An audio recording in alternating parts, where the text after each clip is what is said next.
Bismillah ar-Rahman ar-Rahim. Assalamu alaikum. Welcome back to our final interview of the morning, but by no means a trivial issue. It is very, very important indeed. We're going to be looking at the issue around just how much time does your kid spend looking at a screen on a daily basis? And I guess the answer would depend on how old they are, what grade they're in at school, and what rules you have in place at home about screen time. Unfortunately, the reality is that for children and adolescents growing up as digital natives, it is almost impossible to imagine life without screens of some sort. Let's talk about this very, very important issue with educational psychologist Yasmin Omar.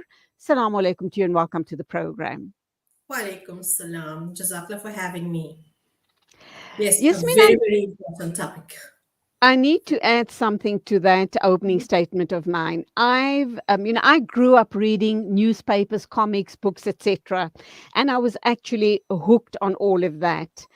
With the advent of TV and the digital age that we're living in, I have noticed that children Uh, don't open up magazines or newspapers, etc. So they consume news and information via their devices.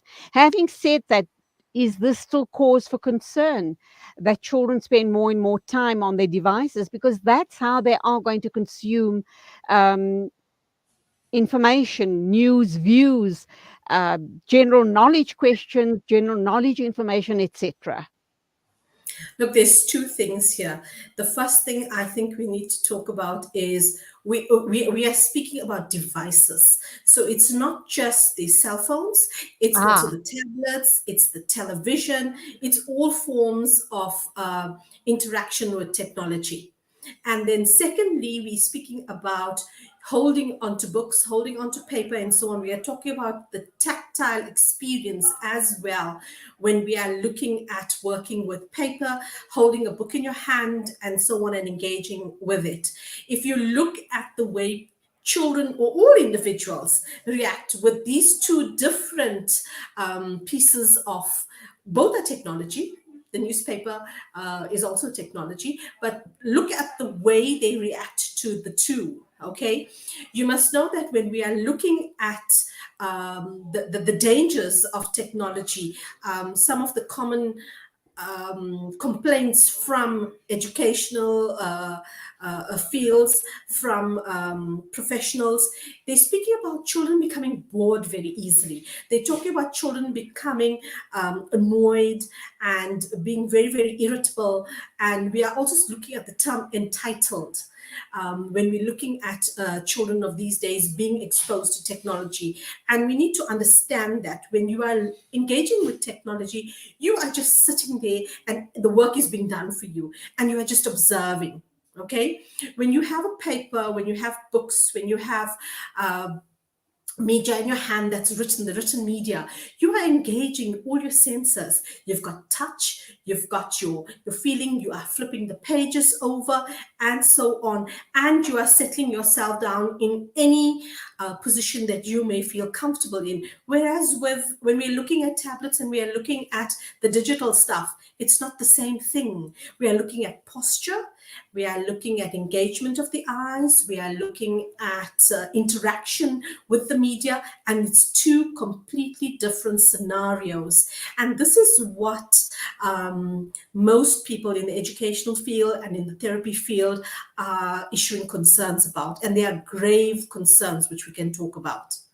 so Yasmin, let's look at the issue around. You spoke about the issue around the eyes, and I'm wondering, with all of these different devices, you're getting lots of color, you're getting lots of visual, you're getting lots of movement, and the kind of messages and the impact on the eyes and the messages going to the brain, because all of that plays a role in the child's development. So talk to us about that. The images and the colorful images that moves along at a very rapid rate as well. Uh, the question then to ask is it good for the child's development, or not, and why not? If you look at the type of cartoons, and if you look at the type of digital media we have, the words that we use as professionals will be bombarding your senses. Okay, it's the sounds, it's the lights, it's a type of lighting as well. I mean, if you look at Tom and Jerry, for example, that we used to watch, okay, as compared to the type of Pokemon and all the different animes that are now being screened and viewed, it's different. It's different. The type of lighting is different, and the effect it has on our senses extremely, extremely harsh.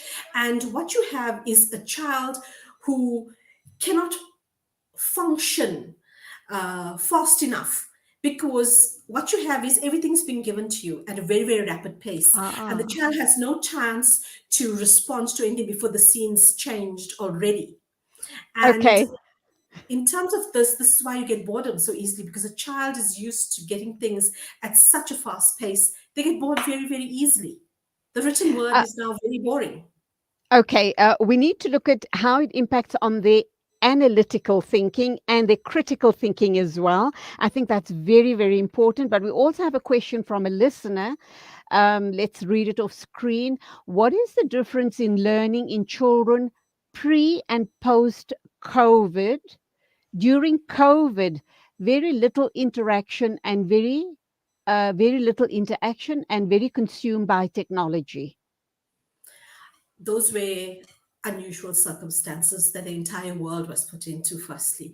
And we had to rely on technology at that point in time in order to get messages across and so on. But I know lots of schools also had, well, here in Northern Johannesburg, we had lots of packs that were sent home that parents had to come and fetch for the entire term.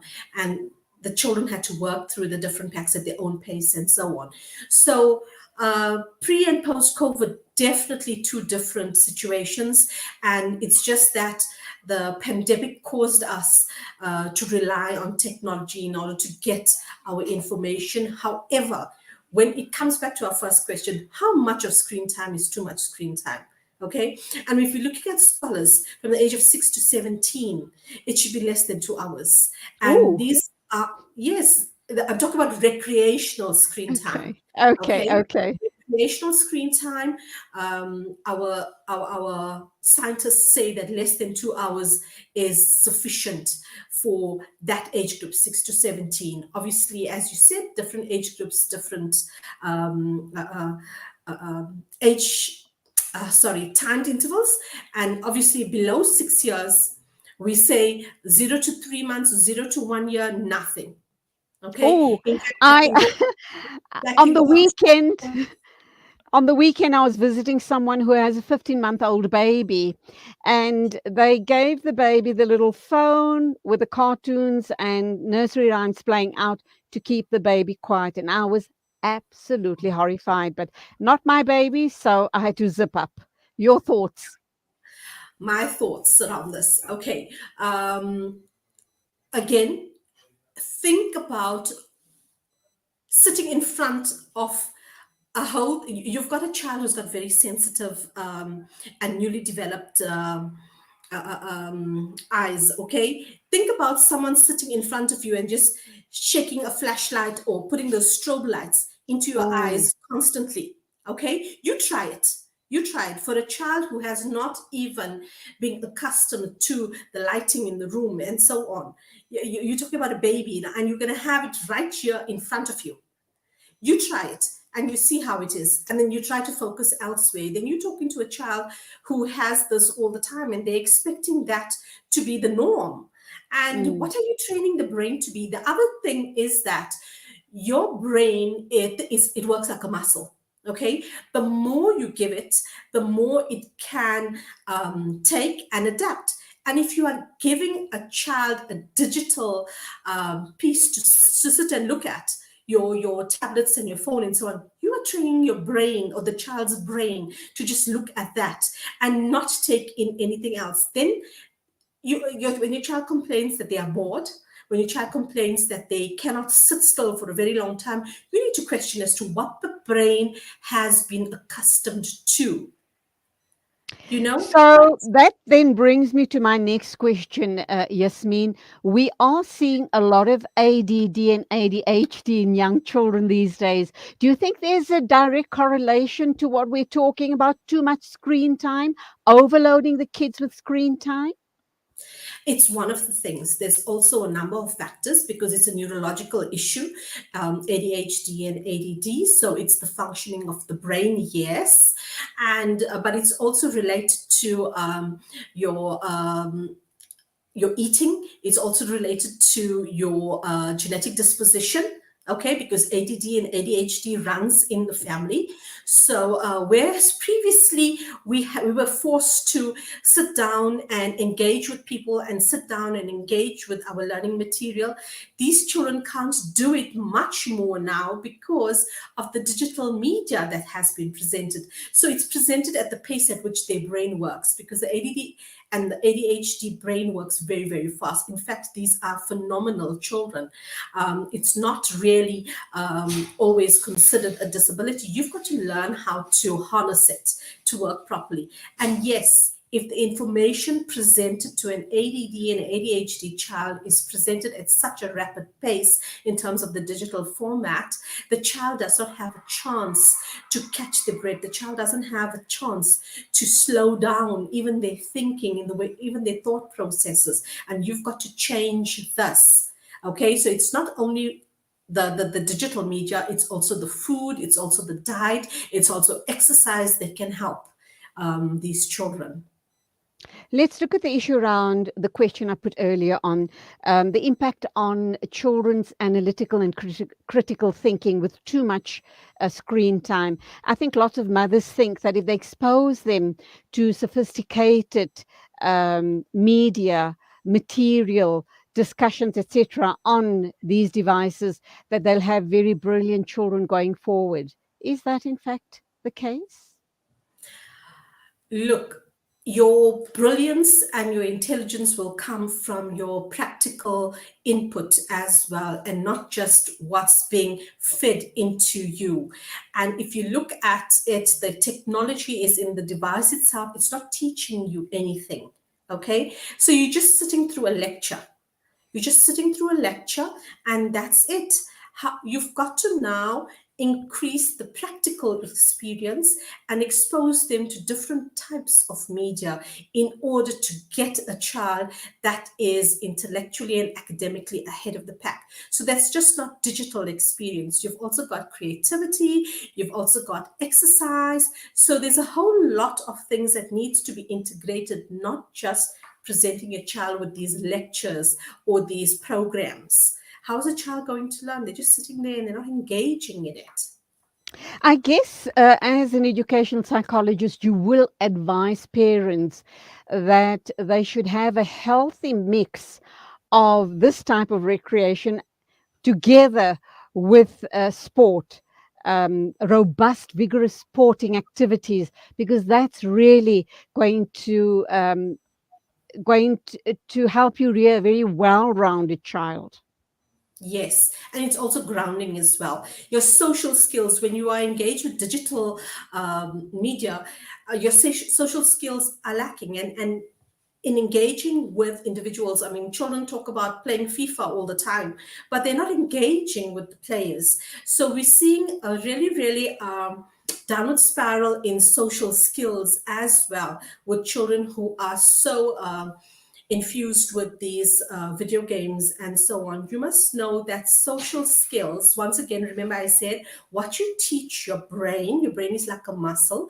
What you teach your brain to do will be how you give forth that to your environment. So if you're teaching someone to engage with a digital individual, they find it very difficult to engage with a real person. Social skills are learnt from interacting with one another. We were not put on this earth to be in a room looking at a screen. We were put in groups, in families, in social settings, so that we interact with one another. So learning from one another, taking social cues, learning how to integrate all that you've learned, saying your please, your thank yous, accommodating people's emotions, which you do not get on the digital format.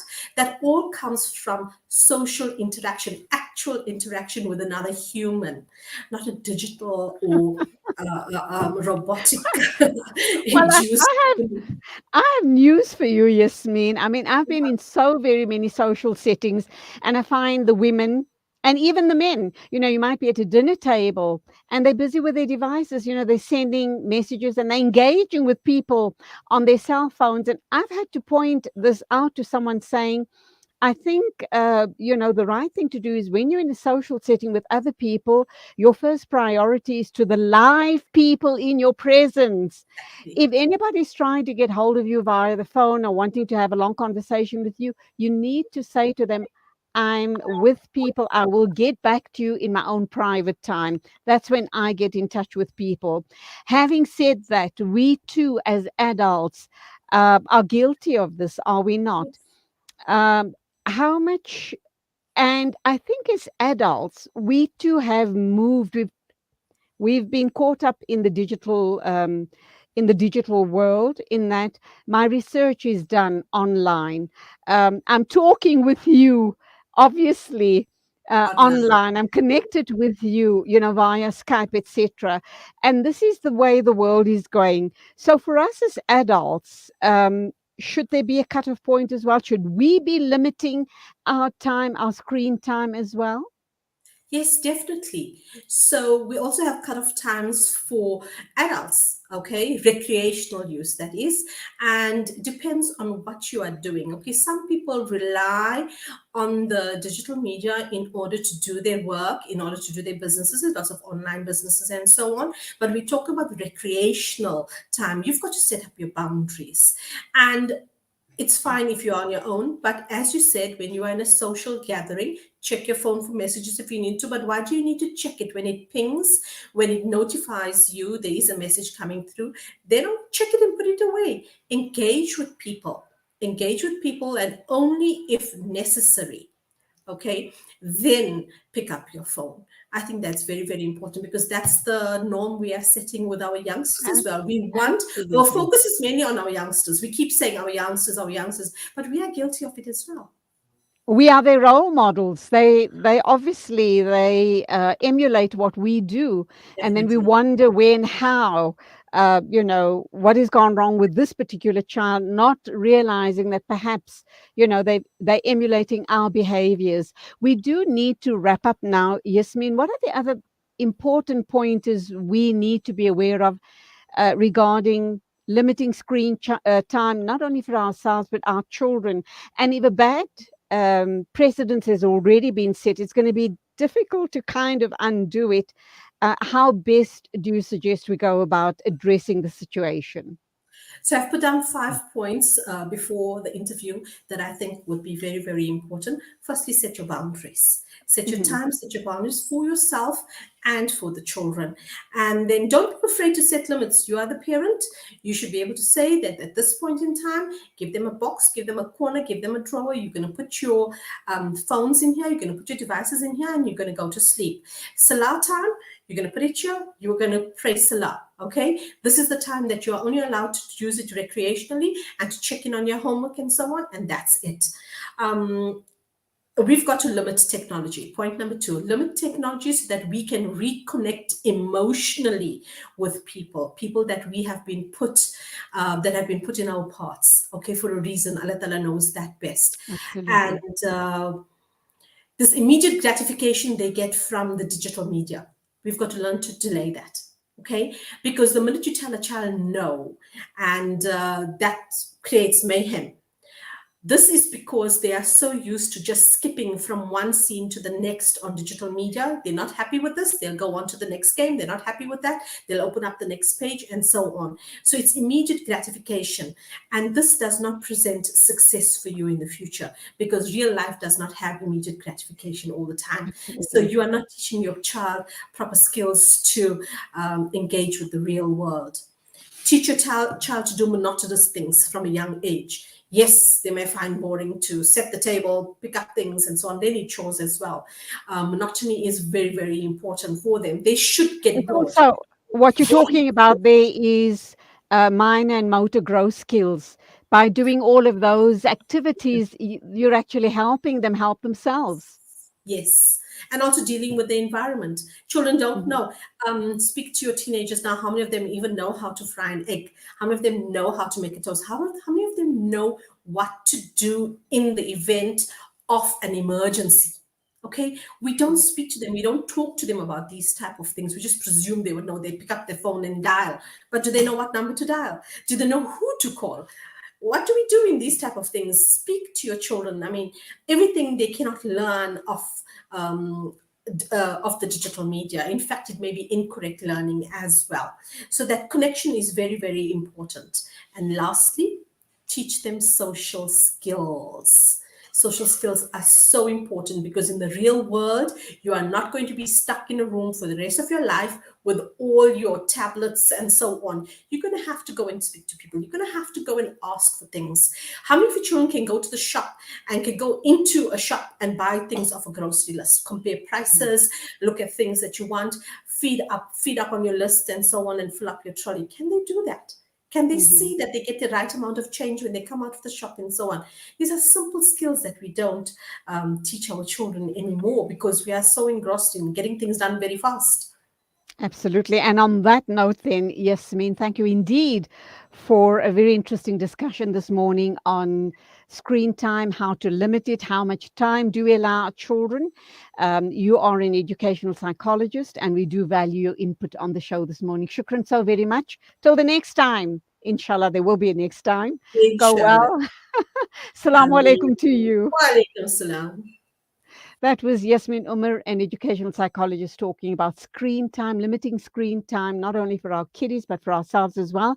That's where we wrap up. Thank you indeed for your time. Hope you've enjoyed the show as much as I've enjoyed your company. A shout out to our producer, Nasrin Naidu, and of course, Ginger behind the controls. Thank you guys for a great show. Till tomorrow morning at the same time, as always, take care on the roads. Assalamu alaikum and Khudafiz from me, Julie Ali.